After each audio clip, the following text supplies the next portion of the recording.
You are listening to the Beltway Wars Invitational Podcast, hosted by Adam Jackson and Patrick Wilton. Enjoy the show.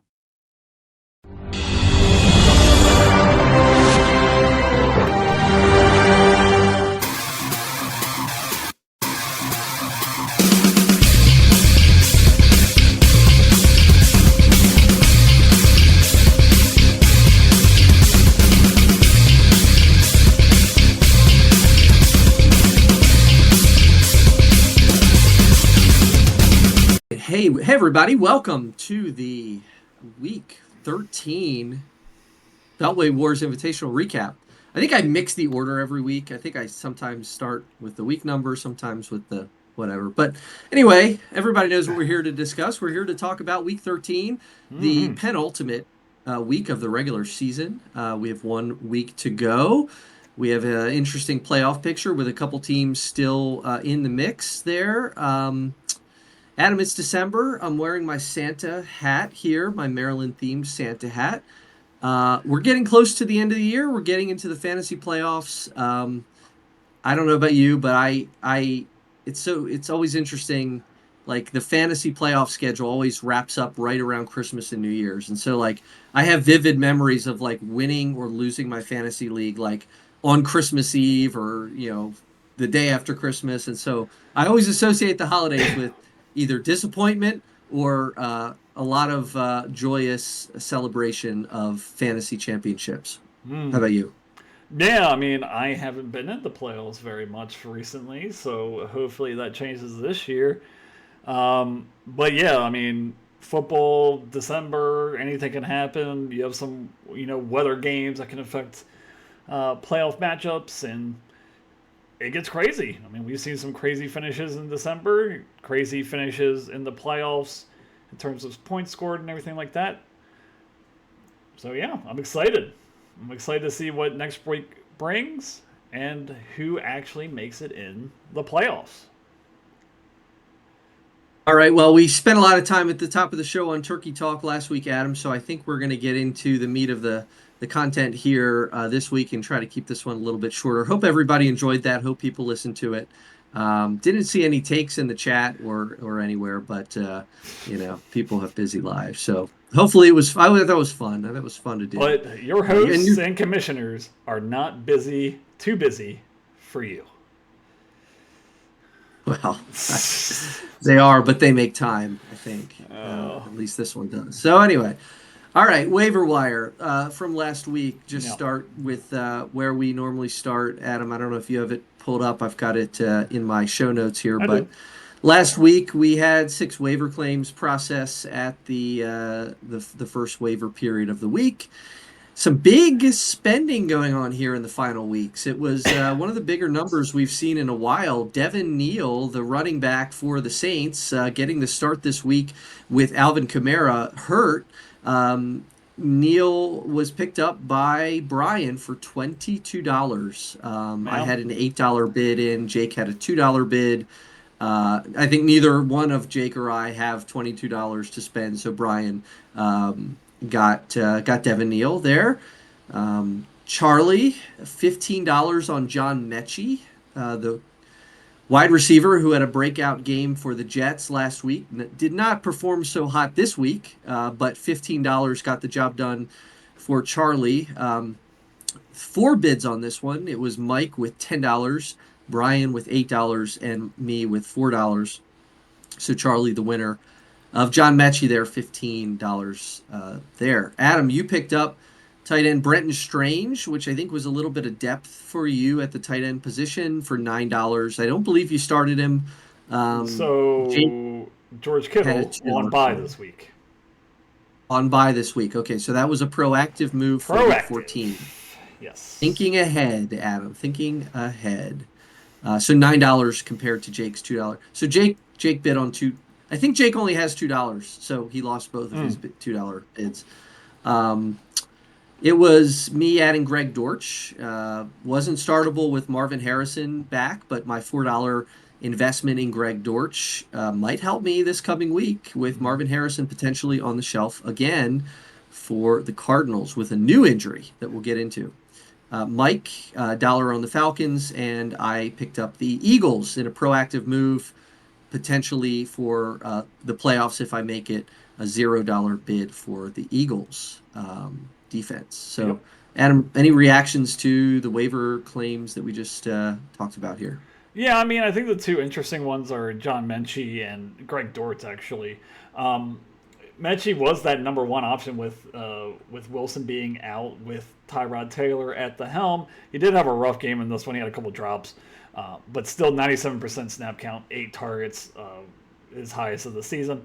And then Greg Dortch, like you said, with Marvin Harrison now being out, he is a different player. Him on the opposite side of Michael Wilson. Seems to be a better offense than what we might have thought with Jacoby Brissett. They seem to throw a lot. Good pickup there by you, and good, I guess, fortune telling, seeing that Marvin Harrison got hurt again. Yep. All right. Very good. Well, let's get into the standings, Adam. Yep. I'll preface this by saying, because I know it doesn't show up on the I got web app. I got it in here. Up on the, all right. Well, so we've got 3 teams that have clinched the playoffs, 4 teams that are eliminated. The lead. Come on, man. All right. Well, take us through. I wasn't going to say anything more than that. Take us through. All right. So the Berlin Banshees at 11-2 in first place clinch the number 1 spot, which comes with a first round bye. So Dustin will not be playing a team after next week. He will have his nice little bye. Columbia Clown College clinches a playoff spot, going to 8-5 in the number 2 spot. Reisterstown Rockets also clinches a playoff spot at 8-5, our returning champion. So our champion is back in the playoffs in the 3 spot. Pasadena Pulverizers 7-6 in the 4 spot. Union Bridge Badgers at 7-6 in the 5th spot. Timonium Neon Tubes in the 6th spot at 7-6. Pratt Street Po Boys hanging on to that last playoff spot at 7-6. Owings Mills Ozempic at 6-7, first one outside looking in. In the 8th spot, Penn's Prairie Wolves gets eliminated from playoff contention at 5-8 in the 9th spot. Curtis Bay Chum Buckets in the 10th spot, 5-8, also eliminated from playoff contention. And Westminster Wrecking Crew in the 11th spot, eliminated from playoff contention.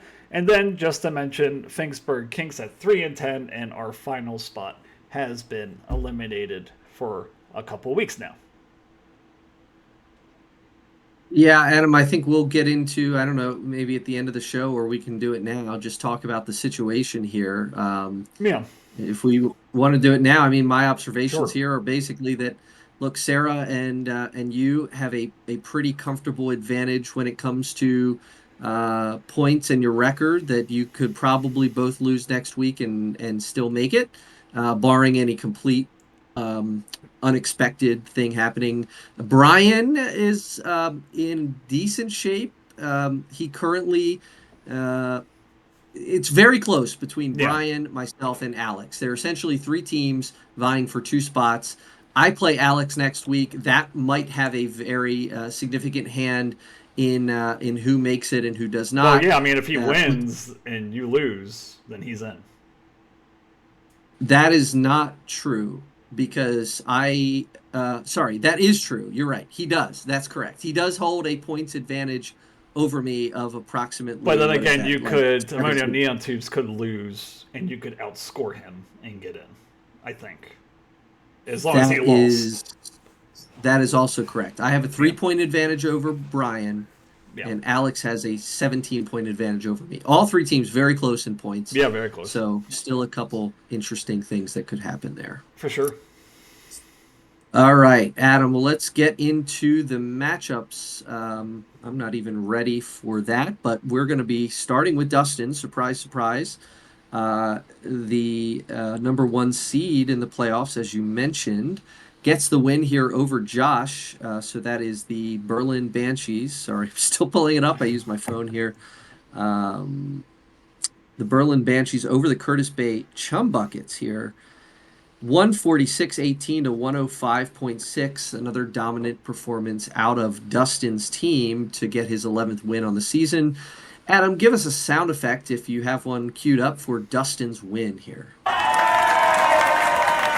We're just going to give him a round of applause and a cheer for clinching that number one spot in his first round bye with a dominant performance over the Curtis Bay Chum Buckets.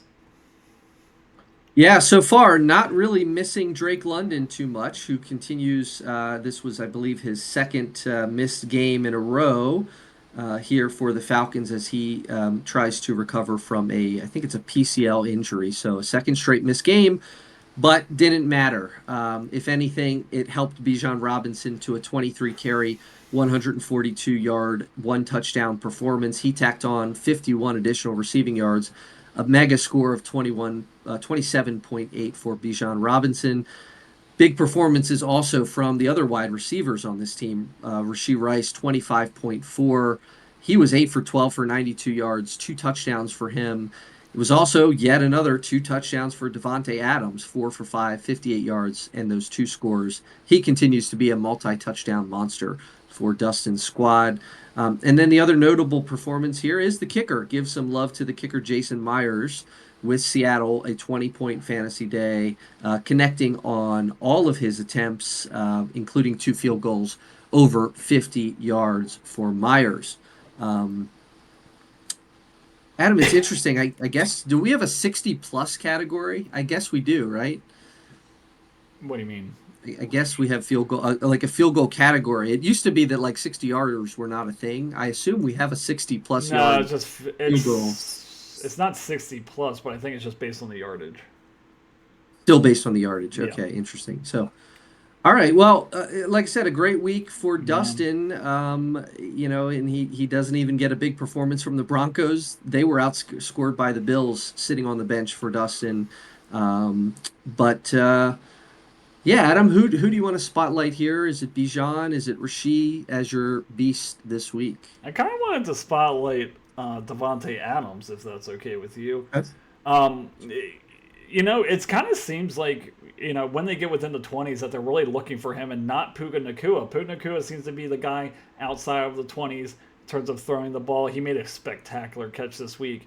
But within that red zone, if they're throwing the ball, it's going to Davante Adams, and it really shows again in this one. Again, starting in week 7, 3 touchdowns, 2 touchdowns in week 9, touchdown 10, touchdown 11, 2 touchdowns in week 12, 2 touchdowns in week 13. So he is catching the ball a ton in the red zone for touchdowns. The yardage is a little low at 58, but you don't really care because the Rams are really high flying right now. Even in their loss against Carolina this week, 19 points, second straight week with double-digit points. Now wide receiver number 5. He is my beast for week 13. All right. Well, I should have asked you to talk about somebody else, but I'm going to ask you the question because it relates to Davante Adams. I'm going to do that before we get to our bust here. But he now has 11 touchdowns in his last 6 games. He's been on a remarkable run.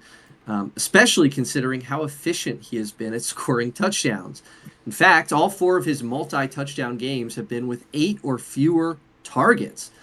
Can Davante Adams keep this up long enough for Dustin to benefit from this streak? Because Adam, as you alluded to in the opening, reviewing the standings, week 14 doesn't really matter for Dustin.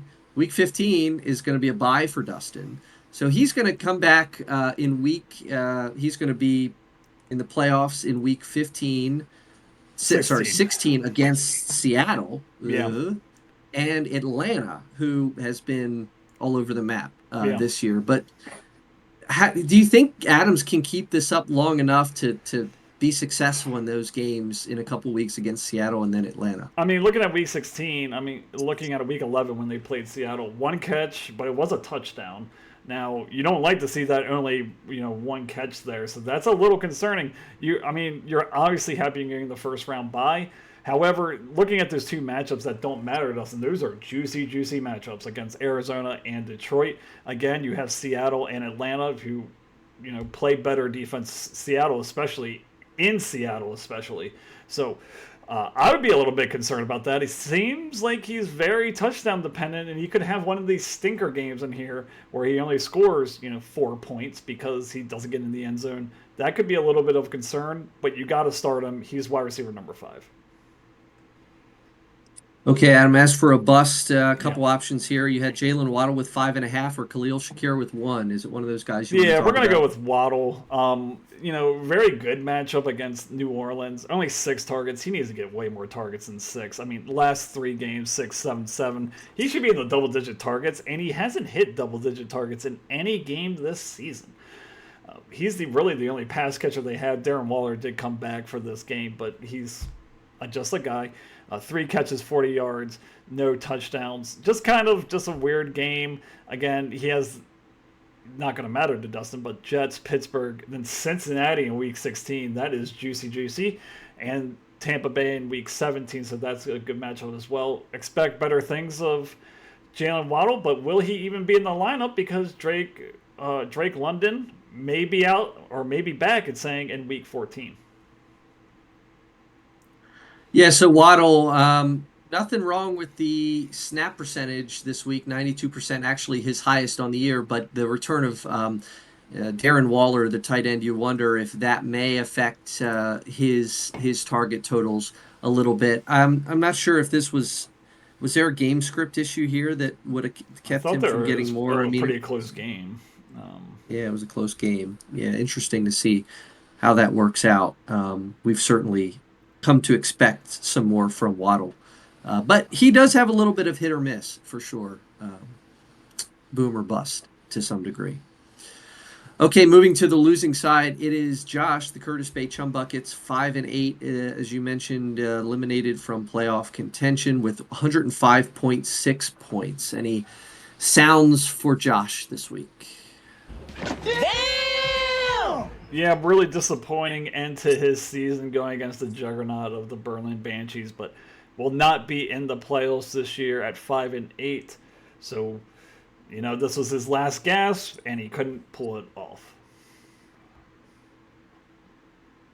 Alvin Kamara out in this game. Not that he was delivering very much in the way of fantasy points anyway, but just kind of a down game, was lacking that kind of player to put him over the top here. Another mediocre day for Jalen Hurts, which we've seen a lot of this season with 16 fantasy points. Just kind of ho hum. Doesn't do a lot on the ground, 31 yards, but no rushing touchdown, which we've talked about in previous weeks is sort of the make or break for him in some of these weeks. Gets 10 out of Nakua, gone, seemingly gone, are those like 20 or 30-point games Yep. for Puka. Um, does get the nice big performance from the rookie RJ Harvey against the Washington Commanders. He gets a ton of work, both in the rushing game. 13 carries, not a ton, but does get into the end zone twice for Yeah. the Broncos. 19.7 fantasy points. Really a good game there. And then worth noting on the bench, Adam Jacoby Myers with Jacksonville. I know Jacksonville's a team that you are monitoring closely these days. It was Myers coming through with 6 for 6 for 90 yards and a touchdown. Seems to be, and we'll talk about this later, Adam, with your team, but seems to be that Myers may be the preferred receiver to own going forward for the Jags. We'll get into it. For sure. But why don't we start? Keep it on Josh's team here, his starting lineup, and pick a beast for week number 13. Yeah, I mean, I think the beast has to be RJ Harvey. I mean, 47% snap count, but does 13 carries, his second highest of the season, 35 yards, does have 2 touchdowns, and involved in the passing game. Would have been interesting to see Josh's season if he, really became that bell cow back for Denver like we thought in the preseason. We thought he was going to be able to overtake J.K. Dobbins. That did not happen. Kind of reminds me, his kind of scores kind of remind me of an Alshon Jenti kind of, very poor like yards per carry, but seems to get involved enough and gets in the end zone to be fantasy viable. It was just a risk that he took in the 6th round. It didn't really pay off. Now running back number 25, but this week has his second best game of the season, so he is my beast for week 16. All right, well, Adam, there isn't really kind of an obvious bust here this week. I mean, there wasn't anybody that killed you with a Yeah. 0 or a 1.4, but, there are still a couple guys who may be disappointed. So who do you want to talk about? Yeah, I want to talk about Jalen Hurts. 16 points. We always talk about that 20-point margin. It seems like he's very like up and down. I mean, starting week 7, 24 points, 8, 25 points. That's good numbers. Then you go to week 10, 10 points. Detroit, 14 points. Then Dallas, big game, 30 points. This game, 16. So it just kind of seems like a very up and down season. It seems like he really goes off when he gets those rushing touchdowns with the tush push, because his efficiency, 19 of 34, is not great, and his yardage isn't really great this season. Has only been over 300 yards once this season. Also turned the ball over twice in this one. So just a kind of disappointing. You were hoping that he could really strive for that number 1 quarterback spot overall in fantasy football, just with his rushing ability. Ends Josh's season as quarterback number 4, so he is my bust for week 13. All right, Adam, I did want to ask you to bring up the player card this season, the game log for tight end Jake Ferguson as well, because I did want to just mention how disappointing he's been compared to earlier in the year. If you've got the game log up for reference, it's probably pretty easy to tell what week CeeDee Lamb came back based on his scores. It was week 7. Ferguson had an 18-point week as Lamb got acclimated back into the offense, but thereafter he has not scored more than 9.6 fantasy points. That comes off of a streak in weeks 2 through 7 of 10 or more in every single game. So a huge problem there at the tight end position for Ferguson. Yeah, but I mean, he's still getting 6 to 7 targets a game. That's pretty good for a tight end 1. He's just not doing too much with them. Just a host of weapons there in Dallas, and he kind of seems to be the number 3 option behind George Pickens and CeeDee Lamb. Yeah, I bet if you looked at Josh's kind of season ebbs and flows, I would sense that it could be correlated strongly to Ferguson's performance. So just found that interesting. Okay, moving to the second matchup here, we've got we're going to talk about your question. Did I leave that out? Yes, you did. I did. All right. Well, who are we talking about? We are talking about Woody Marks, who we described in previous weeks, Adam, as the ultimate fantasy tease. He set a season high against the Colts this week with 19, but unfortunately delivered yet another rushing performance below 3.5 yards per carry. He could have been a league winner this year, but instead the rookie's inconsistency prevented Josh from making the playoffs. Have the Texans seen enough out of Marks that he will be the bell cow running back for this team next year? I don't think so. I kind of view this backfield as kind of like Tennessee's, where it's going to be like Tony Pollard and Tyjae Spears. I think it's going to be Joe Mixon next year, and Woody Marks is going to play the Spears role, where it's just kind of like the catching running back, the third down running back. So I don't think it's that, clear cut. I don't think he's won the job at all. I think they really do like Joe Mixon there. In Houston, I would not also be surprised, because they're going to be picking in the back end of the first round. If they draft a first-round running back, that could just, again, cloudy the waters as well. So definitely didn't do enough to win the job. I mean, he hasn't been over 100 rushing yards this season. So you don't like to see that. I mean, I'm just looking at his player stat. I mean, 2.7, 4.5, 2.4, 4.6. So it's just very inconsistent. I think that he's just kind of the player that he is. Pass catching back, third down back, and that's basically it. Okay, now we will move over to the next matchup. That would be Mike's Columbia Clown College getting the victory 146-06 to 116.56 for the Penn Prairie Wolves, knocking Jake's team out of the playoffs. Unfortunate to hear that Jake goes up against another top scorer. He's had a lot of that this season. 146 was almost good to top Dustin's team this year, but it is second of the week, the second highest performance. And like Dustin's team, he did it with some big performances from some superstars. It was James Cook with 32 carries, almost 150 yards. Didn't even get into the end zone in this one, but still racked up 17 fantasy points. The two Jay Williamses, Jamison Williams for the Lions and Javonte Williams for the Cowboys, each with good games here. Javonte with 15.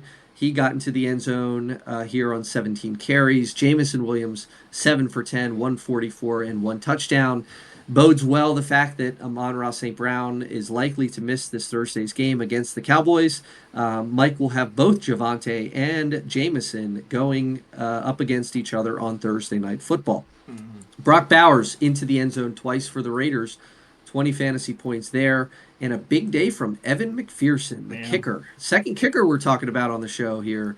Also perfect on all of his attempts, I believe.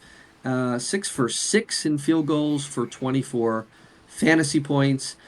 Also worth shouting out the decision to go with Trevor Lawrence, the quarterback, over Baker Mayfield. Lawrence outperformed Baker by about 7 points. So a good decision there. Wouldn't have made the difference, but a nice play there. Playing the matchups for his quarterback start. So, Adam, I just listed a lot of guys there that had some really good days. Who do you want to spotlight? Well, first I want to give Mike congratulations for clinching a playoff spot with a sound effect. So he is in the playoffs, and the person I want to spotlight is Jameson Williams, just because of the injury to Amon-Ra St. Brown. When he left the field or when he left the game, he really just took off 10 targets, his most of the season, 7 catches, his most of the season, 144 yards, his most of the season, and also adds a touchdown. It seems like that he just kind of took him up and took over that role as Amon-Ra went out. They looked for him early and often against a very tough Packers defense. And in Week 14, guess what? He has Dallas. So maybe Mike will be able to clinch that second spot, that second seed, with a win. But this is kind of what you expected, kind of what you wanted. 4 of his last 5 games have been double-digit points, other than that 0 in Week 12. So he is my bust or my beast in Week 13, especially if Amon-Ra is out for an extended period of time. Yeah, if you expand that to his last 7 games, he's got 5 of them over 14 fantasy points combined with 2 goose eggs. Yeah. So that is the Jameson Williams experience. The good news is lately it has been a lot more boom than bust for JMO. Moving on to the bust for you, Adam. A couple guys you could spotlight here. Some of the wide receivers maybe beyond Jameson. Yeah, I kind of want to talk about your boy, Darnell Mooney here. He had a great game in Week 12. This week against the Jets in a plus matchup did not have a good week, and the loss, 5 targets, 2 catches, 25 yards. Just inconsistent. It's just kind of what he is, especially with Kirk Cousins back there. I kind of predicted that this would be a big Bijan Robinson game. It definitely was with this one, even though they did lose. So, he's just a guy. There's a lot of other pass catchers other than Drake London on the team that are going to see the looks. David Sills got some looks in this game as well, Kyle Pitts. So he is my bust for Week 13, just to spite you. Okay, fair enough. Well, moving on to the question here for Mike's squad. With Garrett Wilson, who's on IR for Mike, set to miss at least one more game on IR, there are those glaring holes at wide receiver 2 and wide receiver 3. Currently, they would need to be filled by some combination of Darnell Mooney, Michael Wilson, Ricky Pearsall, and Romeo Doubs. If Marvin Harrison Jr.'s new heel injury causes him to miss time, Wilson, at the very least, is usable. Yes. But what's your confidence in these other 3, being Mooney, Pearsall, and Doubs? I mean, not good. How I feel about Mooney, just in that offense. Ricky Pearsall just seems to be forgotten about. I mean, and with Brock Purdy coming back, you thought that'd be a little more. His last 3 have been under 3 points in all 3 games. So, it's just he's unusable. Romeo Doubs is an interesting name just because he is used in the red zone. He's the red zone threat for the Packers. But again, it seems like every Packers year, there's 5 wide receivers that could really go off. He does catch a touchdown in this one, but only with 4 targets, so kind of hard to trust. But I think out of those 3, between Mooney, Doubs, and Pearsall, I think you have to go Doubs if Wilson misses more games. Okay, yes, that dreaded Packers receiving core, something that his opponent this week, Jake knows a lot about. It was happened to be a Dontavian Wicks week for the Packers And Christian Watson. this week. And Christian Watson as well. Yep, both of those guys. All right, moving on to the losing side, Adam. Cue up a sound for the losing Penn Prairie Wolves. A lot of teams eliminated from contention this week. Jake was one of them. Emotional damage.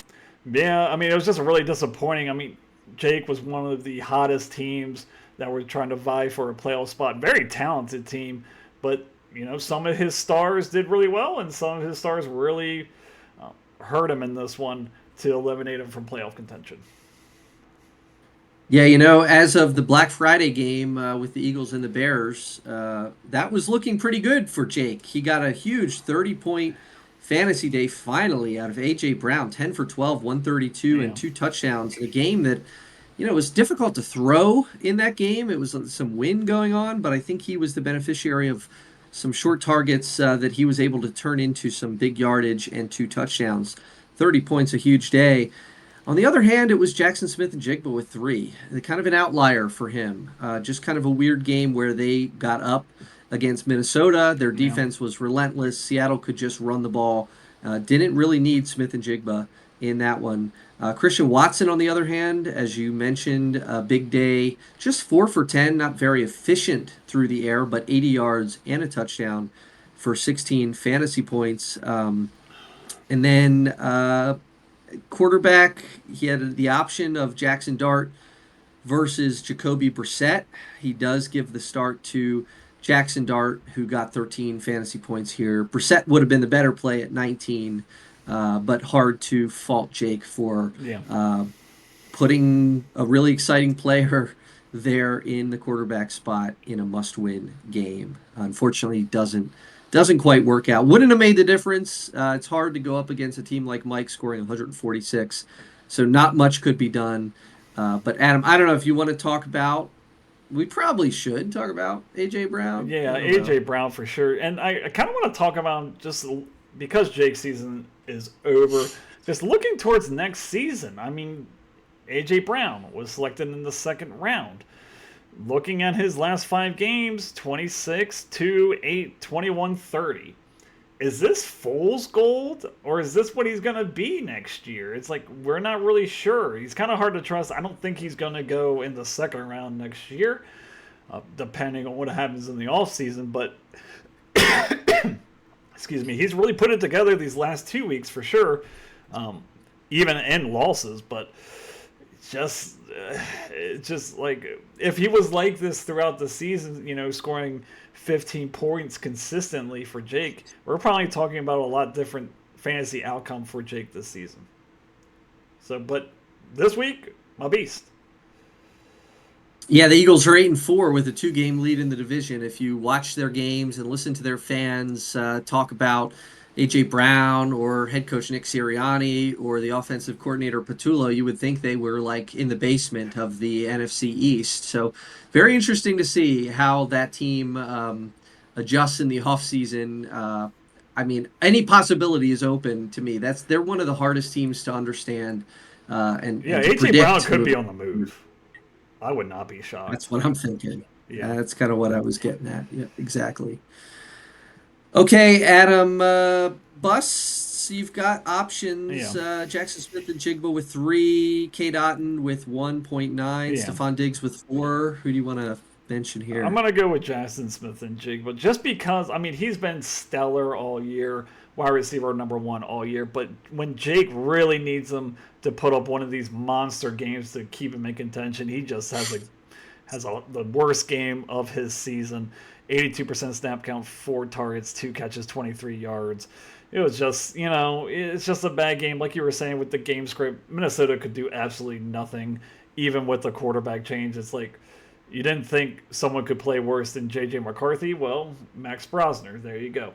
So, just very disappointing that they did score 26 points, that he can only muster 3. So he is my bust, because he's probably one of the main reasons this week that Jake is still not in playoff contention. Okay, Adam, I did want to mention one other thing with a bust here, and it's not a bust in the conventional sense. I want to make the case that to some degree, I just want to get your thoughts on more so the future next year. We're getting Yeah. to the end of the year. We've already talked about a couple questions about next year. I want to ask you about Christian McCaffrey. Yeah. He has been incredible this week, Yeah. this year. Number one running I back. didn't even mention him in the recap. He had a decent game. He had 15 this week against a very tough opponent in Cleveland in week 13. He's on bye next week. Yep.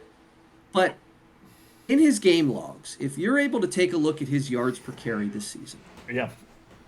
you see a lot of red there, which Yep. basically is pointing to things like under 3.5 yards a carry. More than half his games, he's under 3.5 yards per carry. Now, forgetting last year, it was, he only played a couple games last year. His last fully healthy year before last was 2023, where he played in every single game. I want you to just look at the yards per carry that he had in 2023 and compare that to 2025. Yeah. Like, marked drop off in efficiency. He's still putting up huge point totals. He's still getting touchdowns, but he's not what he was 2 years ago. And I No. just wonder, he's starting to get up there in age. He's 29. He's past that kind of point where running backs start falling off. I just am curious where you think he goes and if he's still a first round pick next year, given this yards per carry drop off. Okay, so we can do a little game here real quick. And so Jonathan Taylor or Christian McCaffrey? Taylor. Bijan Robinson or Christian McCaffrey? Bijan. Jahmyr Gibbs or Christian McCaffrey?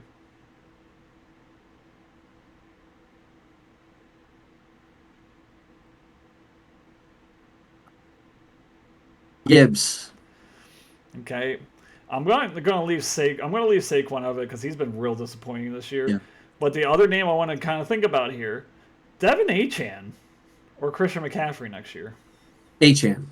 So there you go. So if we're really going to go by that, middle second round, early second round next year, I think that's probably where he's going to be. But again, like you said, 29, age 30, we have seen running backs really, really drop off like quickly. So just kind of concerning there. You might want to take a swing.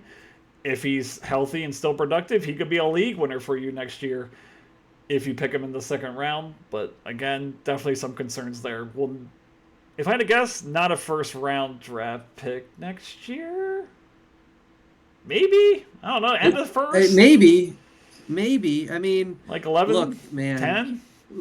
We thought it was you know this better than anybody. We thought it was a fat chance that he would have one fully healthy season. Yeah. And now we're talking about the possibility of him having two in a row. That's like pressing your luck, man. I don't know. Yeah. That's a I tough agree. one. Someone's gonna have to take him, and someone's gonna be faced with that decision toward the end of the draft next year. Yeah. I hope it's not me. Okay, Jake's Scrappy Prairie Wolves were officially eliminated, as we talked about, despite the decent score of 116. Injuries really cost Jake this year, so it's fitting that this loss is due in part to a shoulder injury that forced Aaron Jones from his game early, and the fact that Cardinals running back Trey Benson was out another week, despite logging limited practices for the last 2 weeks.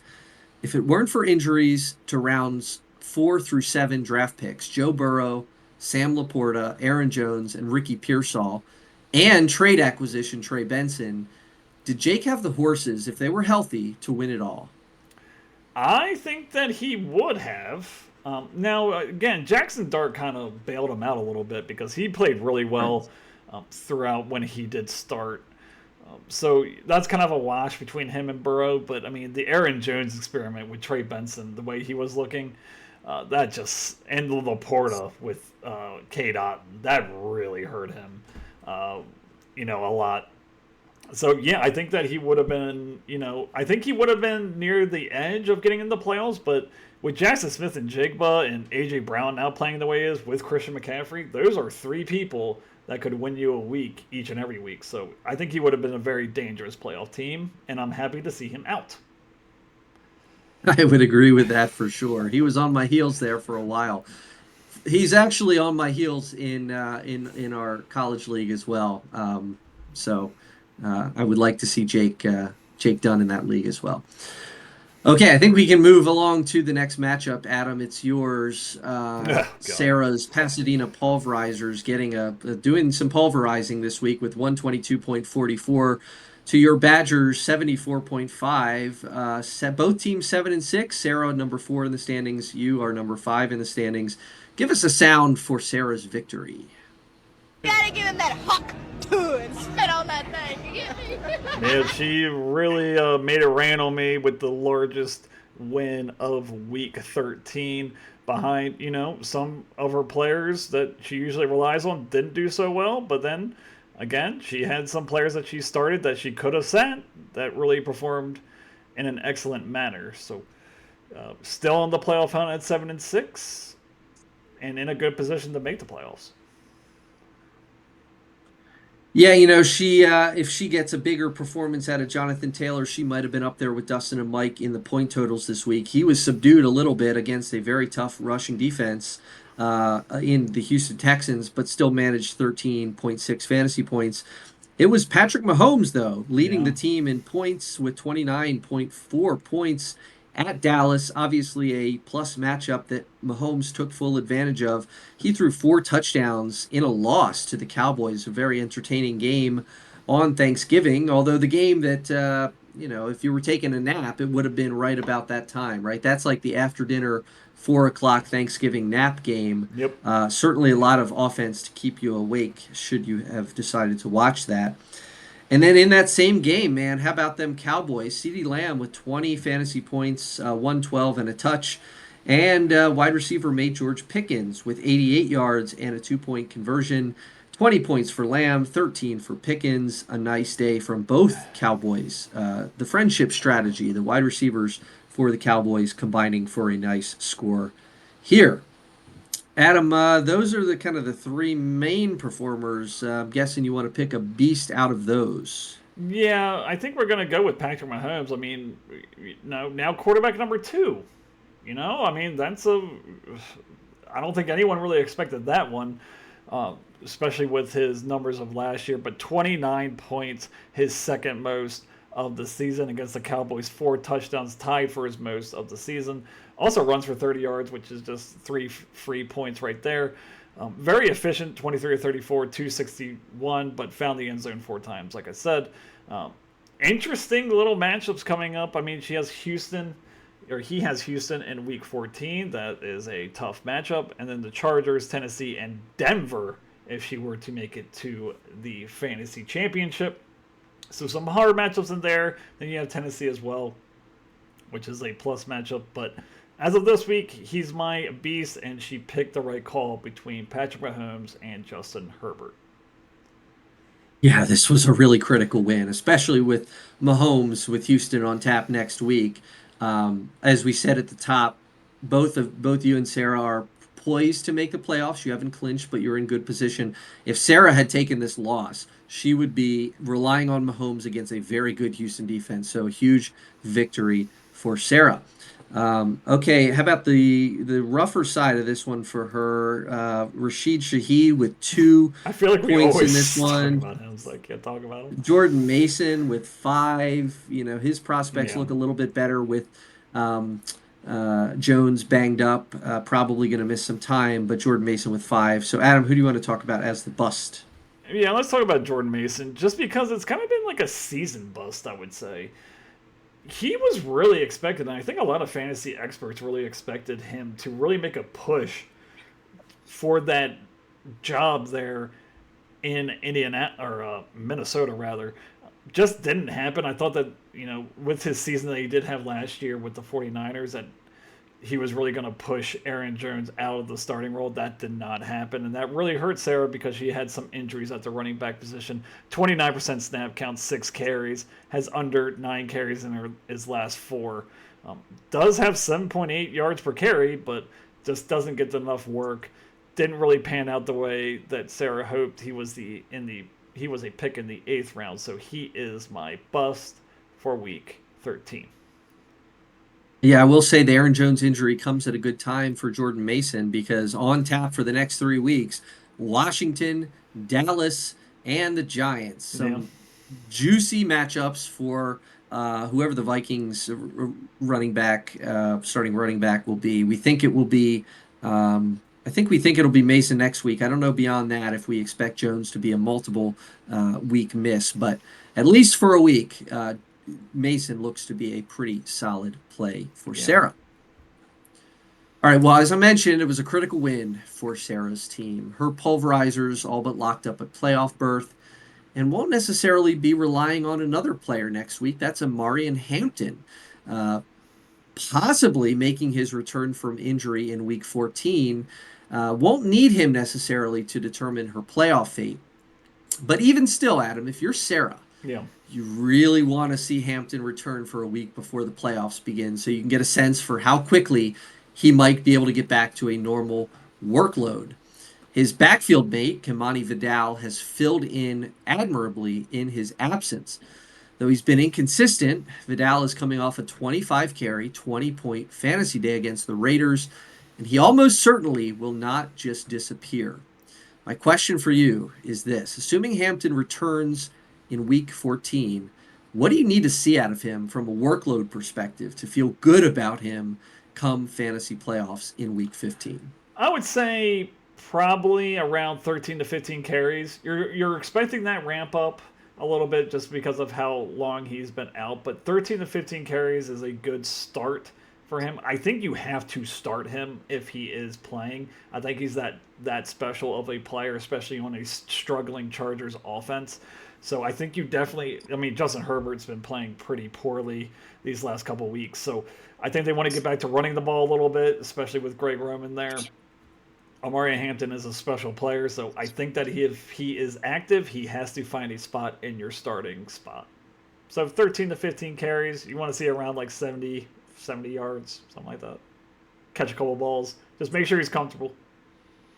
Yeah, if he's back this week, it's Philadelphia, who's an okay matchup on the ground. But week 15, it's going to be tough. It's Kansas City in Arrowhead, one of the top 10 teams against the run. So a little bit of a tricky situation that Sarah is going to need to hope and pray that if Hampton comes back, he is going to get back up to speed quickly. If he's playing, you're starting him. I'm just saying that. If he's playing, you're starting him. I think you have to. I think you have to. Yeah. The upside's too high. Yep. Okay, Adam, moving over to your team here, the Badgers, 74.5. Yikes. I'm used to those kind of weeks, but you are not. So what kind of sound are you going to play for yourself for this performance? No!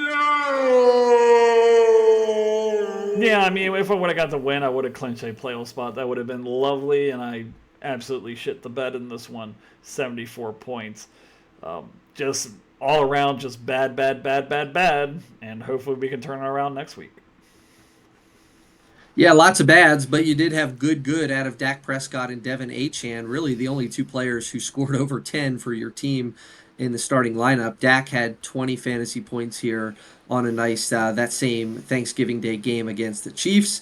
Devin Achane, 22 carries, 134, and a touch against the New Orleans Saints. That was a 19.4 point fantasy performance. On the bench, Adam, we should mention that Brenton Strange did have a nice return from injury. You will need him next week, as you alluded to, with Kittle on bye. Nice to see him involved in the offense. You will have an uncomfortable amount of Jaguars in your starting lineup next week. We'll get into that for sure. Yeah. So let's not talk about any Jags. Won't have to worry about talking about any of these Jags with your beast this week. So who is it going to be? Yeah, it's going to be Dak Prescott. And that's just, again, going back to, the beginning part of the season during the draft when I picked him in the 9th round. This is exactly what I was hoping for, is that he ended up around the top 5 of quarterbacks. Him and George Pickens and CeeDee Lamb have a nice little thing going. In Dallas, even with the good running game that they do have, they still throw the ball a ton, almost 40 attempts in this one, 320 yards, which I believe is his second most of the season. And, 2 touchdowns, does throw a pick, but 20 points, again, is the standard for starting quarterbacks. He has been, either around 20 points the majority of the season, so he has been a pleasant surprise for me, picking from him in the 9th round, so he is my beast for week 13. Yeah, he's fun to watch. I think somebody remarked in in the game, one of the commentators talked about, like, they were showing him on the sideline, like, working guys up and just acting like a veteran. He is like becoming one of these veteran quarterbacks who is a leader, kind of a quiet confidence, just really good, solid. It's almost like a Matthew Stafford. He's reaching the Matthew Stafford era of his career Yeah. to some degree, I would say. Just nice to see. I like him as a player, Adam. I just Yeah. think he's good for the game. I like Dak a lot. All right, well, you know this team better than I do, Adam. If there was one guy I would talk about as a bust, it'd be Michael Pittman here, but I'll leave that to you to Well, decide. you're stealing my lead, but that's fine. It's Michael Pittman. You know, he's really another guy who's been a real good surprise for me. Picked out of the 10th round. I think he was in the top 10 wide receivers before this game. Only catches one ball in this one. Now, again, against a very tough Houston defense, the Colts offense kind of looked out of whack in this one. But still, you know, just disappointing for who is technically my number one wide receiver. Just getting one target or one catch rather is not great on 4 targets. So does have Jacksonville, Seattle, San Fran, and Jacksonville kind of middle of the road matchups, but they should be, you know, competitive in all of those, and I think that he can get open against those. I still think he's one of the most trusted wide receivers for Daniel Jones. You still have Alec Pierce there. Josh Downs does get some work as well, but still wide receiver number 13, but this week he is my bust. Yeah, how concerned are you about the report coming out this week that Daniel Jones has been playing with a fractured tibia, one of those leg bones? Yeah, I mean, it's not good, and it's not going to get any better if he's out. I mean, Anthony Richardson is not good. So Oh, is that? Oh, God. that would be really bad. Oh, God. So boy. Daniel Jones, please, if you need my leg for a couple weeks, you can just take it. I've been working out, so you can take my nice muscular leg with you. But yeah, it's just that would be really bad, really, really bad for me. I think it'd be good for Josh Downs just because he's the big, like, stretch the field guy, and Anthony Richardson could throw the ball 80 yards. But yeah, the efficiency would be terrible. I mean, we saw Richardson go like 10 for 26 before, so that would not be good. I forgot about Richardson. I'm guessing when they diagnosed Daniel Jones with that fractured injury, they basically said, "Hey, sorry, you're playing. You're playing." Richardson's on IR, but he will return to okay. roll when he's active. I don't know exactly when he would be active. Says 15 Who's days. their Riley who's Leonard is their other one. He is the quarterback from Notre Dame. Rookie. Okay, Riley Leonard. Yeah. All right. Well, you Daniel better Jones, hope please that stay healthy. Jones stays healthy. Yep. Okay. Okay, Adam. Well, it's time to talk about your Jaguars, the team that you have relied on here in a very uncomfortable way. Brian Thomas Jr., Travis Etienne, Bashal Tootin. We're going to leave Brenton Strange out of the discussion for now, but those 3 are enough to talk about. BTJ in particular, he returned after a 3-game absence. He was outsnapped by Jacoby Myers 92% to 75%, out-targeted by Myers 6-3, and outproduced by Myers 18.3 points to 3.8 fantasy points. At the running back spot, I'm assuming the last thing you want to see is a committee or a hot hand approach coming down the stretch, but it kind of seems to be trending that way. Etienne's 49% snap percentage is tied for his lowest of the season, while Bashal Tootin's 29% is tied for his second highest. Yep. Perhaps even more concerning is that for the first time this year, Tootin had more red zone opportunities than Etienne. Tootin had 3, Etienne had 0. How are you feeling about this wide receiver situation and the running back situation for your Jaguars? So let's start with the running backs first. I'm not as concerned as it sounds like you are about Etienne. This game was like done by the first half. They were so far ahead that I think they kind of coasted in the second half. Tennessee was doing absolutely nothing. They couldn't figure out the Jacksonville defense. And then, you know, Tootin just, I feel like, mainly played the second half. I think that's good news for me that they weren't splitting carries because I think they value Etienne more than they do Tootin, especially with these games that are going to be coming up that are probably going to be closer than it was this week. So I'm not as concerned about him again, especially week 14. Definitely a high scoring matchup probably. Now with Thomas, I'm a lot more concerned. You had Brandon Strange come back. You had Jacoby Myers there as well. Parker Washington did get hurt in this one. Don't know what his status is. But he seems to be a number 3 option on a running first team, which is not a good sign for me. Just concerned there. But, what other options do I have? Are you starting Jaden Higgins over him? Are you starting DJ Moore over him? I'm not really sure. I also have a dud in Trey Tucker there as well. So, wide receiver very light. Just hopefully he comes back to prominence and starts to score some points. Last week with the running back situation, I'm curious because you had talked about you had felt comfortable that starting both Etienne and Tootin, which I believe you did last week. So I did. Do you still? That tells me that you at least think that Tootin is fantasy viable, and if he is fantasy viable, that's coming at the expense of Etienne, and I don't think you want to start both of these guys in the fantasy playoffs together. I'm not doing that again. I can tell you that much. I'm not starting them together. So, I'm not doing that. All right. Well, let's move to the. Hold on. All right, and moving on to the next matchup here, it is the Owings Mills Ozempic getting the win, 108.42 over the Westminster Wrecking Crew, 91.36. About a 16, 17-point margin of victory for Alex to move to 6-7, keeping himself in playoff contention, dropping the Westminster Wrecking Crew to 4-9. This was an important win for Alex. Adam, give us a sound for Alex's victory. I always come back. Yeah, really hanging on to a shot at the playoffs going into the last week of the regular season, and in turn knocking someone else out of playoff contention as well. I believe. I don't believe Scott was out last week. He had a very slim margin, but knocks one out, still in playoff contention going into our final week. Yeah, it wasn't a big week for Alex's team, but got that same Black Friday game. He got a 20-point performance from running back DeAndre Swift. The Bears' backfield completely dominated the Eagles. One of the worst games for the Eagles' defense against rushing the running back position in quite some time. 18 carries, 125 yards, and a touchdown for 20 fantasy points.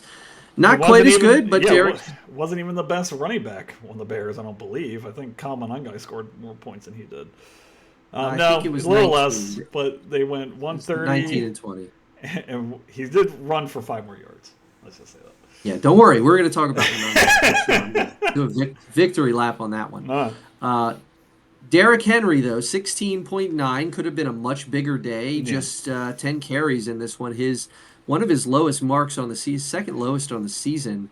John Harbaugh drawing a lot of criticism for that usage. The Ravens obviously did get behind significantly in this game to the Bengals as the game wore on. Does get into the end zone to salvage his day, 16 fantasy points there.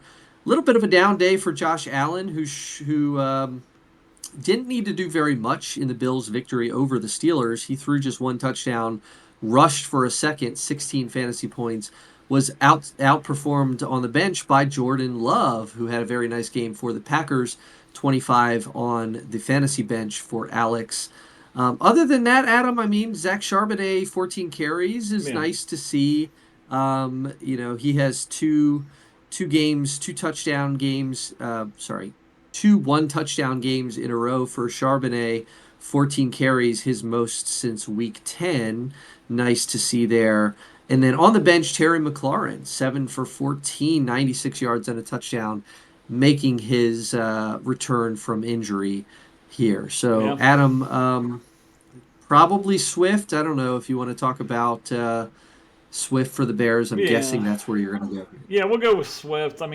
Now running back number 16 on the season. If he ended the season today, this would be his best fantasy season ever in terms of where he would rank at the end, 16. His highest before then was 18, which I think was his rookie season. But only 53% of snaps, but has 18 carries, 125 yards, and a touchdown. Does catch one ball in this one as well. Seems like the Bears are such a weird team. It's like Caleb Williams can throw 50 times or they can run 50 times. And you never know what it's going to be.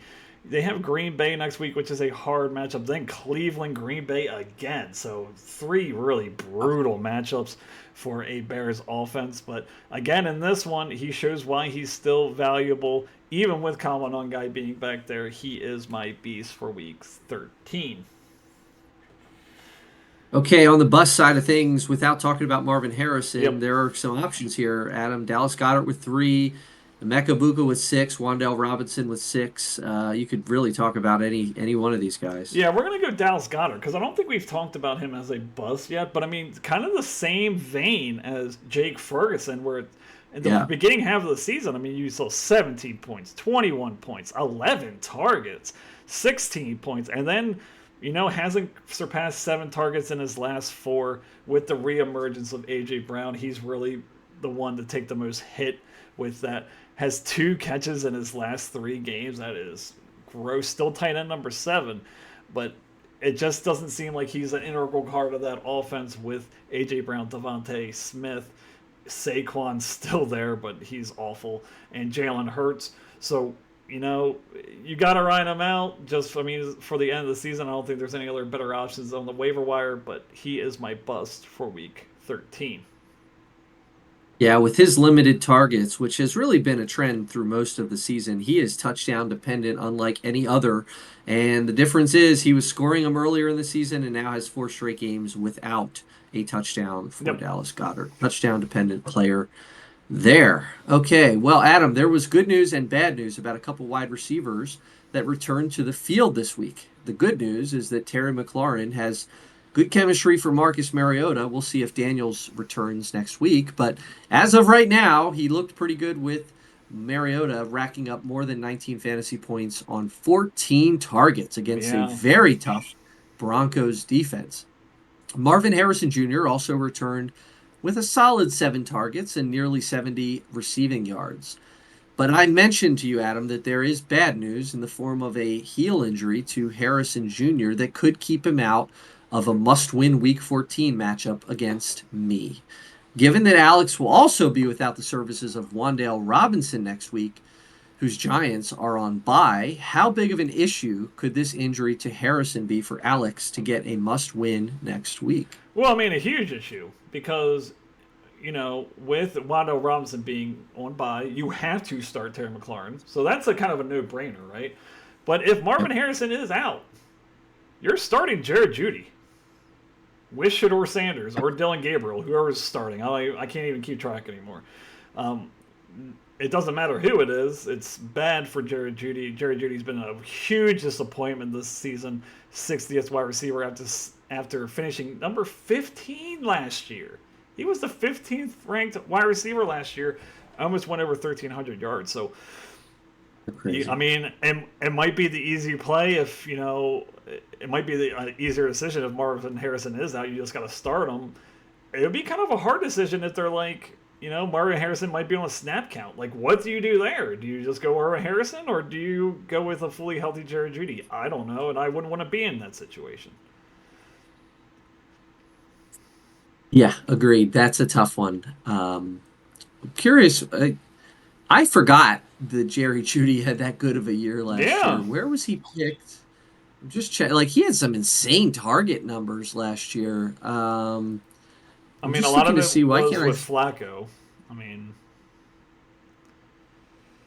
yeah, boy. Yeah, that's true. 6th-round pick for Alex this year. Yeah, what a disappointment that has been. Yeah. Okay, Adam, let's move on to the losing side. Yeah. Scott, the unlucky loser here, 91 fantasy points. Kind of the story of like mediocre to good days for some of these guys, but nobody really standing out. Nobody exceeding 15 fantasy points. Starting a couple Browns here. Shedeur Sanders, the quarterback, with 10. Quinshon Judkins, a nice day with 14. David Montgomery finally finds the end zone again for 11. Jamar Chase with 14, Ladd McConkey with 11, Kyle Pitts with 11. So a lot of like mediocre to good days. The biggest day of all was on the bench, Yeah. a guy that we're going to talk about more, Chuba Hubbard, because why not? 17 carries, 83 yards, 41 yards through the air, and a touchdown through the air. So a 19-point fantasy day for Chuba Hubbard. Worth noting that Tyrone Tracy, the running back who was on your team earlier in the season, did leave this game early with just 3 fantasy points on 10 for 36. He has a hip injury. He says he's fine. We will see. They do have a bye next week, so Scott will not be starting him on bye. So Adam, boy, like A I don't sound. know, probably you're gonna do a sound, yes. Mission failed. We'll get him next time. Yeah, I mean, just a really disappointing season. We can talk about, his roster construction. Really the quarterback was the big issue for Scott this season, with Kyler Murray being out and J.J. McCarthy not living up to expectations. But at 4-9, one of the weaker teams this year. Just really disappointing from Chase, Ladd McConkey, Brian Thomas, which was on his roster majority of the season. Okay, as for your beast, it's probably Judkins, Chase, Yeah, or I mean- dart throw with Kyle Pitts, who had 8 targets. Well, let's talk about Junkins, because I think that this was a very actually savvy pick, probably his best pick of the draft. People forget he was like suspended or didn't play through training camp, so he like wasn't ready to go. Now is the 18th running back, which is good for like running back number 2 territory. Really good pickup out of the 9 spot, out of the 9th round for that. Consistently getting around 17 to 20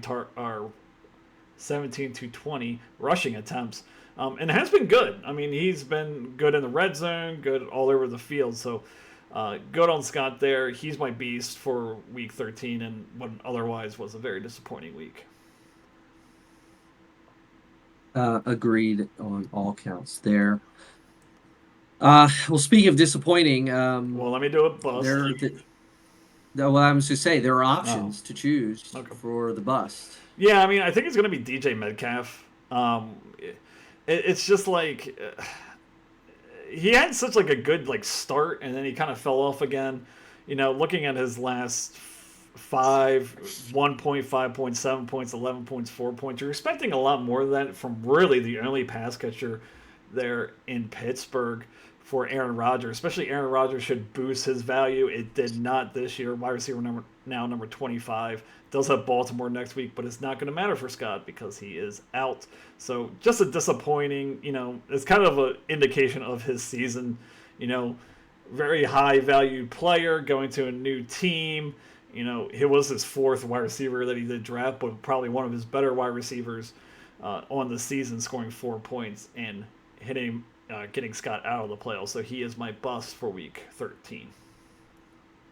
Yeah, similar to the 2 tight ends we talked about, Ferguson and Goddard.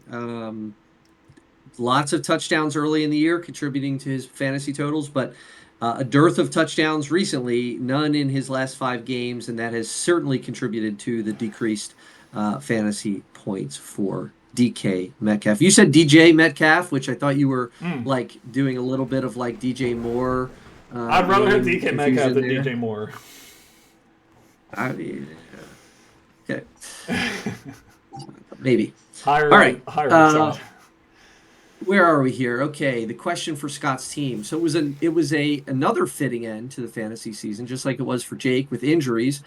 For Scott's wrecking crew, with the resuscitation of 4th round running back Chuba Hubbard, who had the hot hand for the Panthers, tallying 19.4 fantasy points on Scott's bench, and outsnapping backfield mate Rico Dowdle 59 to 42. That was the first time he had led in snap percentage since week 7. The Panthers are on bye next week, but Adam, could Chuba Hubbard turn into a consolation bracket hero for Scott's fantasy team? I mean, oh gosh, I don't know if this was like game script or not. Like I think Chuba Hubbard's a better pass catching type of back. I mean, he did score the long touchdown, only had 2 targets in this one. Did have 17 carries. I don't know what Rico Dowdle's carries really looked like. I think this is more of a, he had 18 carries too, so they were really running the ball in this one. Is he going to make a difference in the consolation bracket? I could see next week just going back to the way it has been, with just Rico Dotto getting the majority of the work and Chuo Hubbard going back to what he was. So I'm not as bullish on him as you are. He's just kind of in a time split and probably the less favored running back there in Carolina. I am not necessarily bullish. I'm just asking questions. That's fine. As some would say. All right, moving on. I know you have Chuba Hubbard love, so I had to say that. No, I mean, he helped me last year in our league, one of the leagues, some league, somewhere. Our league. For sure. All right, well, let's continue talking about my team, my current team, Adam. The team last week that I said had no business making the playoffs. I'm somehow still in contention for that. Probably on the not on the more optimistic side 50-50. for me right now, but we shall see. Maybe win your matchup. Yeah, it was a week. I got the victory 97-46 to 89.52, just a tight 8-point margin against Tom's Finksburg Kinks, moving my team to 7-6 and Tom's team falling to 3-10. Adam, I don't know what the sound is going to be. I heard a lot of sounds this week, some of them good, some of them bad, but I guess I got a good one this week. Lord have mercy, I'm about to bust. Yeah, I mean, you were extremely lucky in this one to be playing one of the weaker teams and keep yourself in playoff contention. And, got some crazy fantasy points from a position that's a lot of times overlooked. So 7-6, still in it. Yeah, this was a weird start to the week for me. If you were around me on Thursday, on Thanksgiving, the sounds you would have been coming from me were cursing and crying because it was first Amon-Ra St. Brown taking a 0 and leaving the game with an injury, followed by a minus 0.4. So I start with my top two wide receivers. They both combined for negative 0.4. It was a miserable Thanksgiving. Followed up closely on Black Friday with Kyle Monangai, who was one of my many questions about who should I kind of start amongst a number of guys. It was between Monangai and Zonovan Knight, Bam Knight for the Cardinals. Both of those guys ended up having a nice game.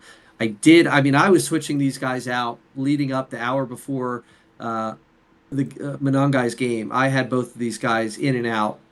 I ended up going with Monangai, 19 fantasy points. As you say, him and Swift both had excellent games against the Eagles.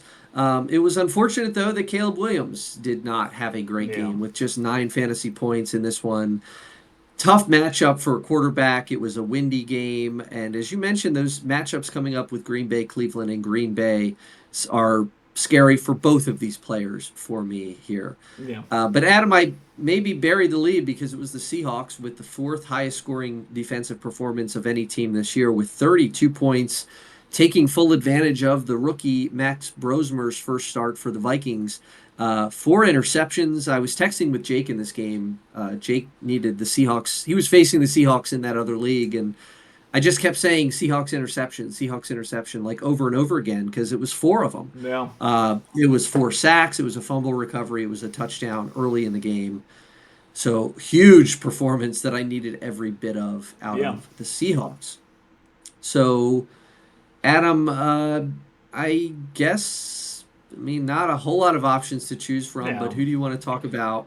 Seahawks defense? Yeah, it's got to be the Seahawks. 32 points out of your defense is crazy.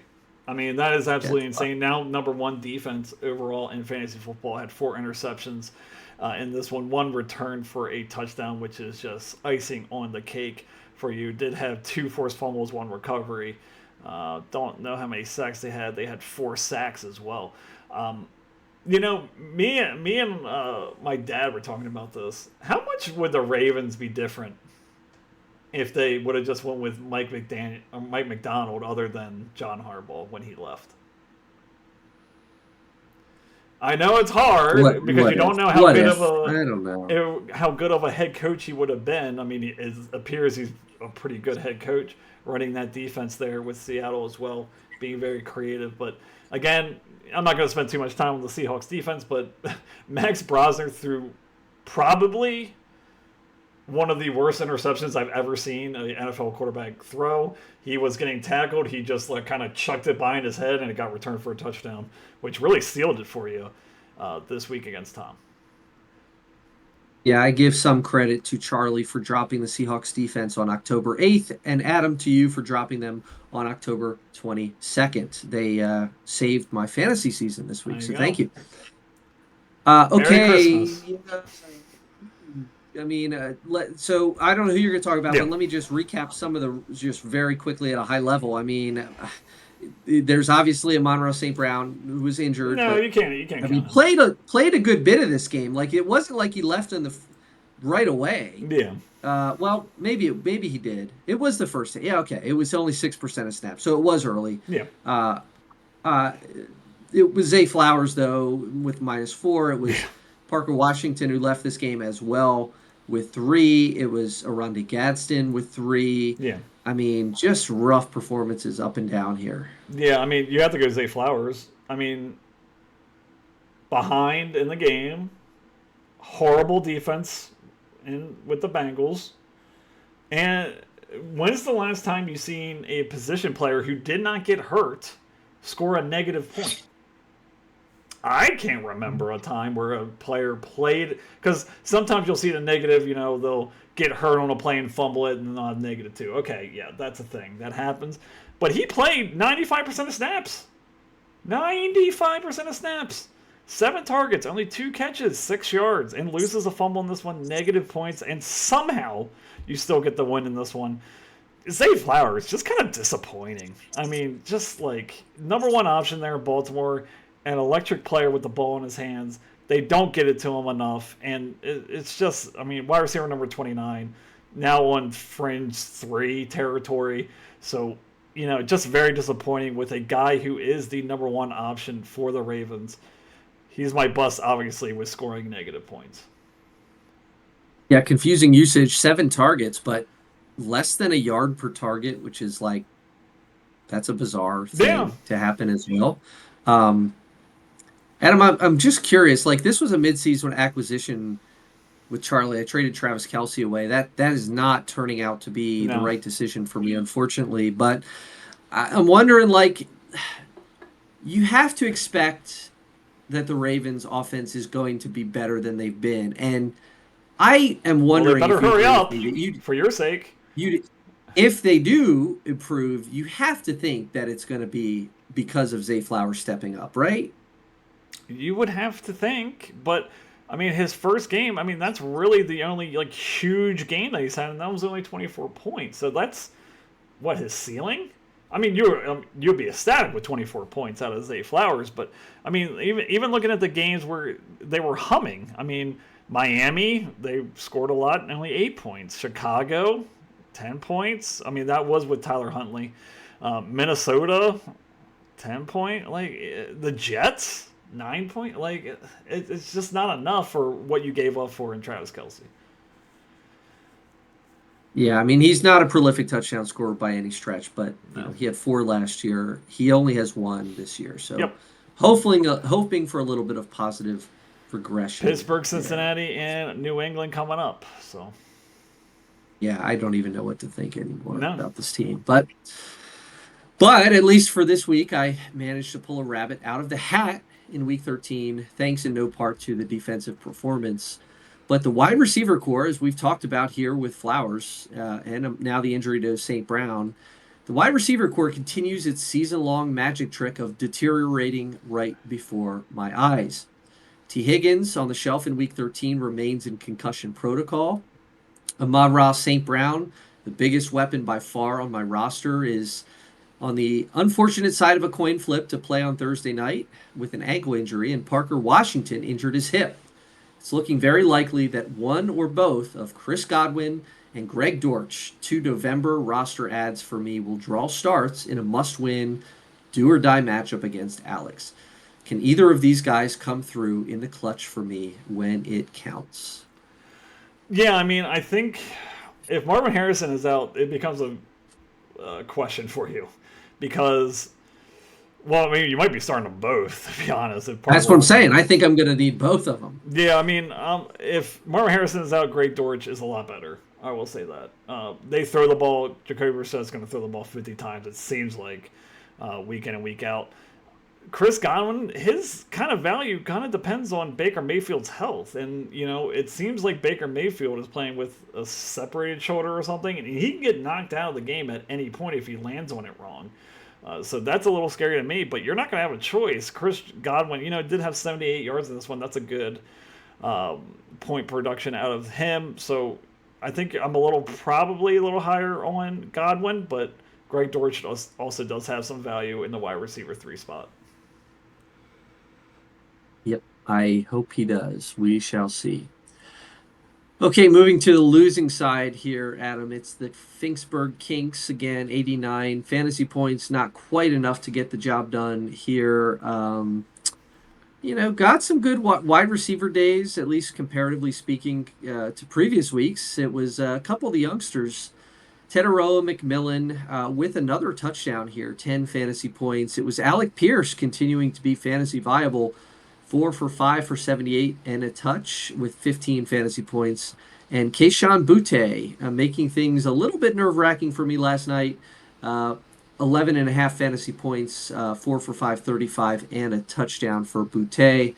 Other than that, not much to write home about. Matthew Stafford had one of his disappointing days. We'll talk about him a little bit more. Also a disappointing day from Saquon Barkley. 13 for 56 in that game against Chicago. We'll talk a little bit about quarterbacks here and the big performance for Sutton on the bench. We'll get into that a little bit. But Adam, why don't we play a sound for Tom's 10th loss this year? Oh, brother, this guy stinks! Yeah, just such a disappointing season with, Tom usually takes some swings in the draft. Sometimes works out for him. Did not work out this year. And even with some of the safer picks that he did take, Saquon Barkley being that one, horrible disappointment this season. I mean, he is now running back number 15. That is not good for where you drafted him. All right. Well, for your beast, Adam, I'm getting maybe Alec Pierce. Yeah, Alec Pierce is kind of an interesting name. His last 3 of his last 4, he scored over 14 points, 14, 16, and 15. Did have that 3-point game against Kansas City. Just kind of an interesting name, flex spot player, tall, big. Kind of like Michael Pittman, but just another option for Daniel Jones. Really kind of showed himself this season. Did miss a couple games with the injury, but, it's been pretty good. So he picked him up in a trade with Charlie for Chase Brown, Yep. Matthew Stafford. So good on him there to see the value. Just kind of a flex-worthy player and definitely a player you can start. So he is my beast for Week 13.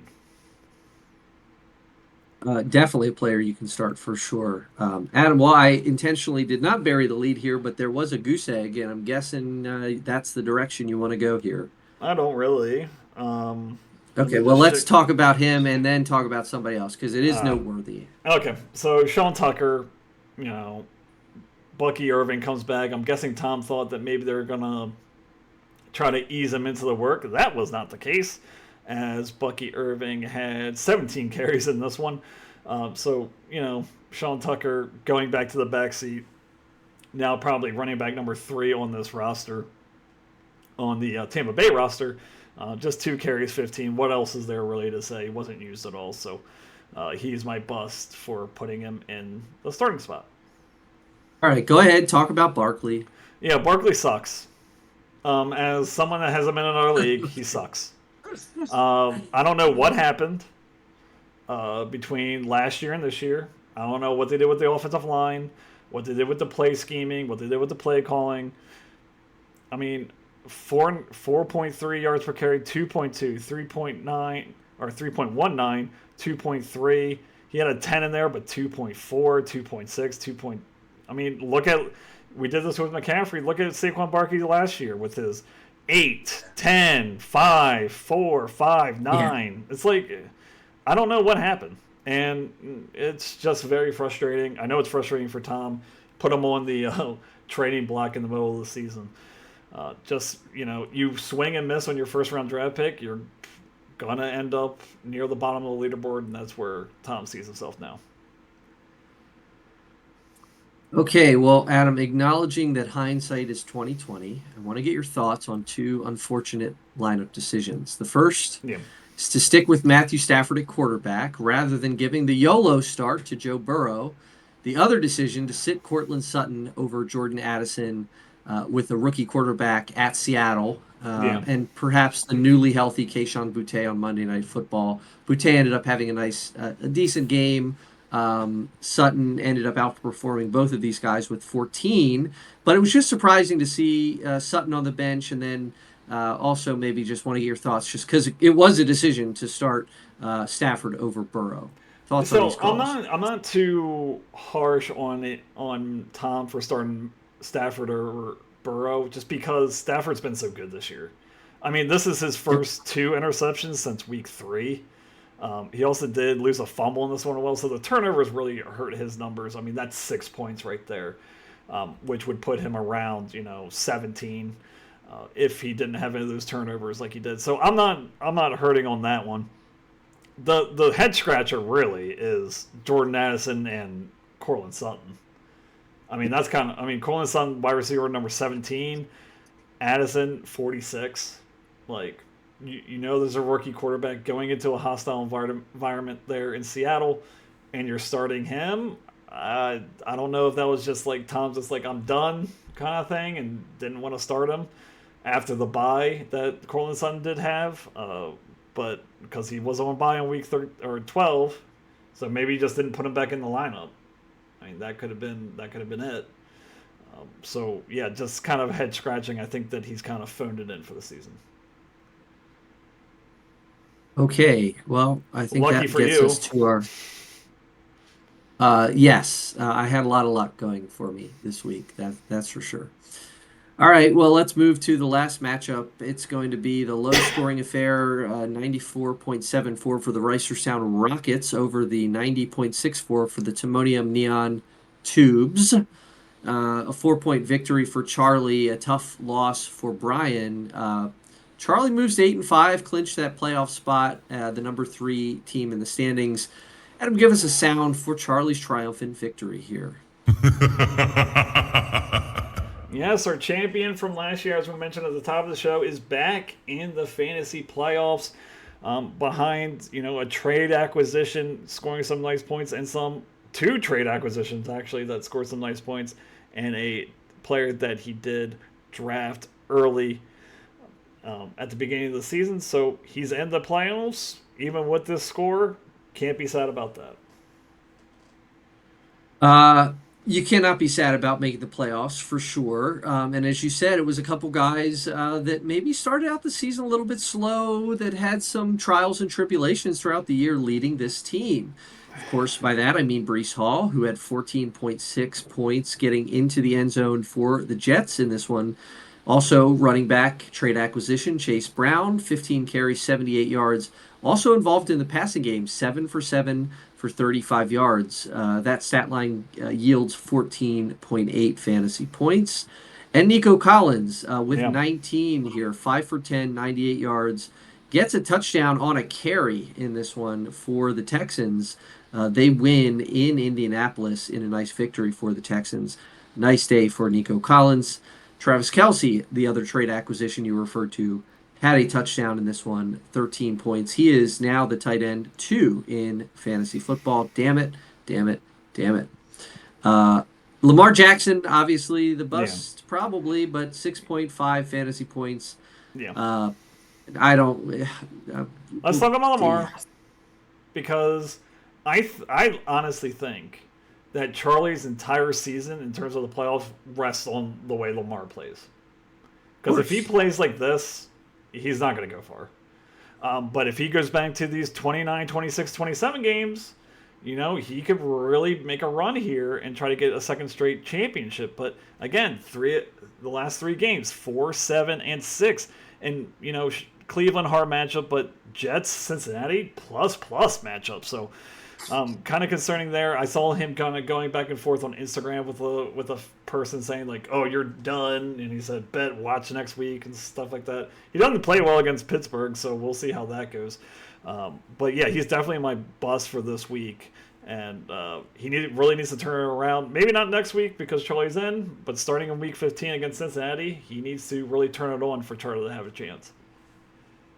I'm so tired of listening to his like answers to questions. Like sure. it's so frustrating and annoying. Like they were asking him, and like I don't know what you say. What do you say when you're playing that terribly? But like for him to keep giving this like, I just got to be consistent, man. We just got to be consistent. We got to execute. I just got to be more consistent. It's like, shut the fuck up, man. Like something's not right. I know you can't say that, but man, like it's just so frustrating to hear him give these stupid ass like, oh, I just Yeah, you just want to see a little really more frustrating. fire out of him. I agree. You with need that. to see something like, Yeah. man, I don't know. But with the beast of this week, since we didn't do that, that's going to be Chase Brown. And I want to kind of bring you back in time. Let's roll the time back. Remember when you said Chase Brown kind of done? You know, I'm not high on him for the rest of the season. Since then, just scored double-digit points since week 7. I mean, 11, 24, 15, 15, 14, 14. He is a mid-range running back 2 at running back number 17. So he had a really nice day here. Catches the ball a lot, which obviously lifts up his floor. Great game for him. He has Buffalo, Baltimore, Miami. Those are plus matchups. Arizona, if he does get to the championship game. So on only 60% snap count, he is my beast, and he looks to be a weapon there, especially now with Joe Burrow back. All right, you called me out there, but you kind of you can't fault me for that. I mean, look, this was before Joe Flacco took over. Like this was when the Bengals offense looked like the worst offense in the league. For sure. Like there was no hope until Joe Flacco came. I mean, he had 4 straight weeks of 10, 10, 8, and 9 rushing attempts. I mean, they were just not in any of these games against a very competent opponent. So I don't know. You can't fault me too much for that. I'm not, but still. All right. Defending myself. He's a talented player. I will say that. All right. Well, so the question for Charlie. Can I mention one thing real quick with Charlie's team? Sure. I don't know if it's in your show notes or not. I hope not. Maybe if it is, we can just go right into it. Savvy move. Benching the starting defense that he had on Monday night because he already had the lead in the victory. I believe so, right? Yeah, because Denver played on Sunday. Yeah, so very savvy move to get his win and get in the playoffs that way.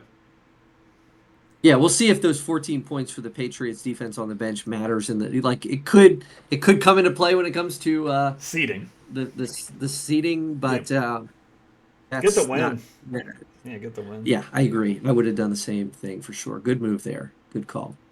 All right. Well, I'd like to talk about 2 important pieces for this playoff-bound Rockets team. Devontae Smith, Deebo Samuel. Both of these guys have a good bit of boom or bust on their resume, and both may be the 1B wide receiver on their respective teams, and both were significantly outproduced by their 1A counterparts in Week 13.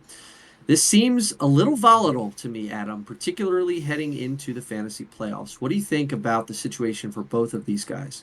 Okay, so Devontae Smith, I'm not as concerned about. This A.J. Brown resurgence has to end at some point. Eagles were winning games when they got Devontae Smith involved. When A.J. Brown is involved, they lose games. I'm not saying it's correlation causation, but they usually like to go back to things that they do when they're winning. So I'm not as worried about Devontae Smith as I am Deebo Samuel now. Again, Marcus Mariota, not a great offense. You have Terry McLaurin coming back who demanded double-digit targets in this one. I'm way more concerned about Deebo, and it seems like Deebo could have one of these 2-point games where Charlie really can't afford it going into the fantasy playoffs. Yes, I would agree with that. I think I feel the same way. Yeah.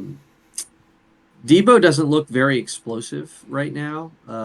Yeah, it's just like, and you would think with the running back problems that they have that they put him in the backfield, but they don't do that either. So, I mean, he had two carries for -3. But.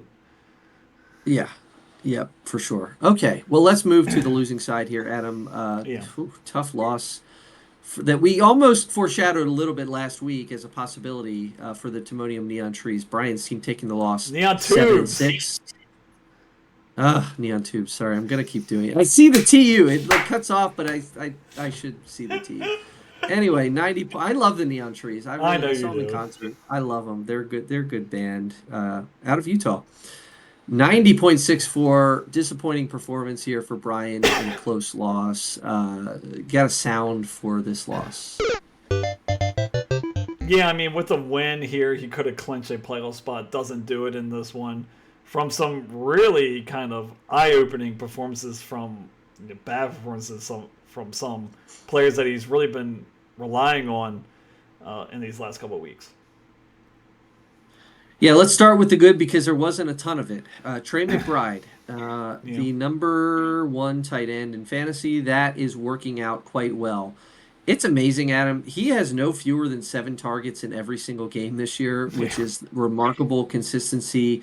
You understand why, and that's with 2 different quarterbacks there in Arizona, which sometimes can be tricky, right? Like changing quarterback, you can never necessarily rely on the same type of usage. For him, it has been remarkably consistent. Also gets a nice day out of Bucky Irving. We talked about him earlier, returning from injury. As it turns out, Adam, I don't know if we touched on this on the podcast, but it seems like he has been maybe healthy physically for a little while now. It may have been some mental health challenges, which ultimately kind of works to the benefit of Brian. There's not necessarily a ramp-up period. For Bucky, he comes right back with 17 carries for 61 yards and a touchdown. That's as much workload as you could hope in the first game back for a player that's been out for as long as Bucky has. There's lots of bad performances here, Adam, but one good performance, Kamani Vidal on the bench. We'll talk about that a little bit more in our question. But why don't we start with your beast this week? Yeah, I'm going to go with Trey McBride, obviously. 8 for 9, number 1 tight end. I mean, he just performs each and every week. He's gotten better with Jacoby Brissett than Kyler Murray. Kyler Murray and him have a good connection there as well. He does pepper him with targets, as we saw last year. But, again, the train does not stop for Trey McBride. Has a touchdown in this one as well. Last year, he couldn't score a touchdown. Now he can't stop scoring touchdowns. He has a touchdown in 4 of his last 5 games. 82 yards. Just the number 1 option, especially with Marvin Harrison being out. He's going to be the guy there even more so. Trusted in the red zone, trusted anywhere on the field. He's my beast for Brian in week 13. That team is so much better with Jacoby Brissett at quarterback. I mean, even the yards per target. Yeah, I mean, what does that do with Kyler next year? Like, what do they do? Like, I think they're paying him a lot. Yikes. I don't know. And I don't think, this is a new coach. I don't think that he's, like, beholden to Kyler. I think they told Kyler, you're hurt. Like, you're hurt. Seems like it. That's, probably. Yeah. Soft benching. Yeah. All right. Well, Adam, there's much to talk about on the bad side of things here. Among them, like a combined 3 points for Justin Jefferson and Roma Dunze. The Ravens defense with 2 fantasy points in this one. Yeah. Not a lot of action for some of the skill position players on the bench. So, I mean, take your pick of a bust for this week. Yeah, it's going to be Roma Dunze. I mean, another one of those players that, like, right out of the gate was like, wow, he's actually going to be a top 10 wide receiver. I mean, after that, he's only scored over 10 points in 2 games, has 1.8 in this one. It's just like, you don't know, again, like I said before, the Bears, you don't know if they're going to they either really feature the run or really feature the pass, and you don't know what it's going to be week in and week out. This one, it was obviously the run, 2 catches, 8 yards. I mean, that's just horrible. Second worst of the season other than the goose egg in week 9. So he is my bust and really, really been disappointing. really after week 4. Yes, it's been quite a while for Odunze. Okay, well, in our Week 11 recap just a couple weeks ago, we raised some red flags about a bunch of players: Bo Nix, Quentin Johnston, Tej Johnson, Kamani Vidal, and Rico Dowdle. We talked about all those guys for Brian's team. In Week 10, I went back to our show notes and looked. We spoke at length about Justin Jefferson's tough situation in Minnesota. Yeah. In Week 9, we mentioned a downward trend for Rome Odunze. One could argue, Adam, that the situations for all of the guys I just mentioned have not only not improved, a few of them have gotten markedly worse. Yeah. Brian's neon tubes are squarely on the bubble right now, but if Brian gets the job done against Scott next week and makes it into the playoffs, is the stage set for a one and done in the playoffs? I think so. I think there's just way too many questions. I mean, Bo Nix, 16, he didn't even look good in this one as well. Rico Dowdle now with the resurgence of Chuba Hubbard, does he cut more into his workload? Justin Jefferson, you don't know who the quarterback's going to be. So if it's Max Brosmer, that's probably worse than J.J. McCarthy, which is crazy to say. Roma Dunze just super inconsistent. Same thing with Quentin Johnston as well. Really, the only guy you can really rely on is Trey McBride. And, with Amarian Hampton coming back, Vidal is not going to be that trusted either. So if I had to pick one team to make the playoffs that could be a one and done with the most certainty, I would say it's the Timonium Neon Tubes.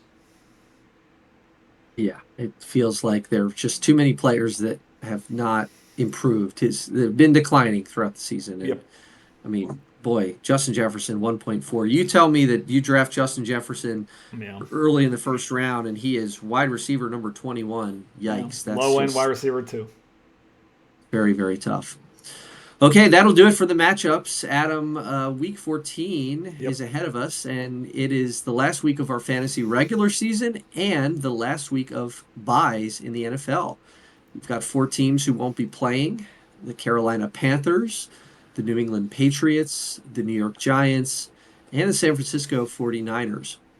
As we did last time there were buys, let's look at each one of next week's matchups and how they may be impacted by the bye week situations for these teams. We should note, other than seeding, there are only 2 games that matter for playoffs, I believe, that really matter for playoffs, and we'll mention those when we get to them. Okay. So with the first Union Bridge Badgers at 7-6 against the Curtis Bay Chump Buckets at 5-8, current projections show the Curtis Bay Chump Buckets to win this matchup. The matchup of the week, Pratt Street. Wait. Boys. Bye-week situations. So some 49ers on bye in that one. Kittle for you, Juwan Jennings, and Brock Purdy for Josh. Okay, so the Pratt Street Po Boys in the matchup of the week at 7-6 against the Owings Mills Ozempic at 6-7. You are currently projected to win 54%. That's with Amon-Ra St. Brown projected for 13. So that's going to go down. And that's also with Wandale Robinson still in the lineup for Alex. I will be without Travion Henderson. Alex will be without Wandale Robinson and without Devin Singletary. The interesting note there is that Tyrone Tracy got hurt. If they played in Week 14, Singletary might be startable if Tyrone Tracy missed a game. So that is just an interesting thing to note there.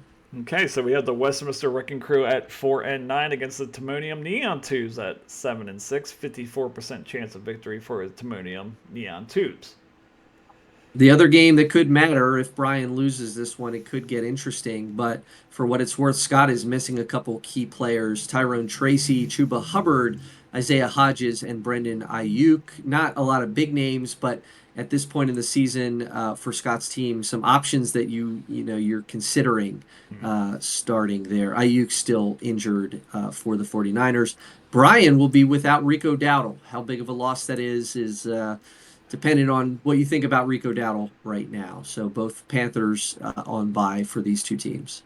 The Reisterstown Rockets at 8-5, trying to get spoiled by the Finksburg Kings at 3-10. It's currently a 70% chance of victory for the Reisterstown Rockets.